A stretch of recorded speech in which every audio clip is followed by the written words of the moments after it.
जयंत पाटलांनी वर्षा निवासस्थानी मुख्यमंत्री फडणवीसांची भेट घेतली। वर्षा निवासस्थानी प्रफुल्ल पटेल, सुनील तटकरे, जयंत पाटील यांची फडणवीसांसोबत 1 तास बैठक पार पडली। पवारांच्या राष्ट्रवादी एनडीए सोबत जाण्याच्या हालचाली सुरू असल्याची सूत्रांनी माहिती दिली आहे। त्याच पार्श्वभूमीवर जयंत पाटील आणि फडणवीसांच्या भेटीला महत्त्व प्राप्त झालेलं आहे।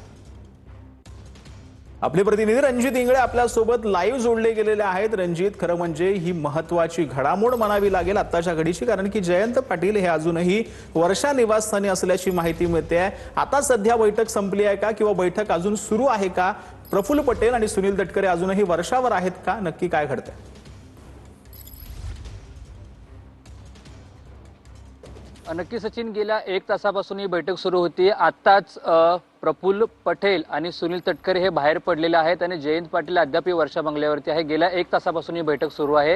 राज्याच्या राजकारणातल्या सर्वात 2 महत्त्वाच्या घडामोडी आहेत। पहिली म्हणजे एकनाथ शिंदे हे दिल्लीत आहेत, खासदारांसोबत अमित शहाची भेट घेणार आहे। आणि दुसरी महत्त्वाची बातमी म्हणजे दोन्ही राष्ट्रवादीचं विलीनीकरण होणार की शरद पवारांची राष्ट्रवादी पाठिंबा देणार इंडियाला, हे देखील पाहणं महत्त्वाचं असणार आहे।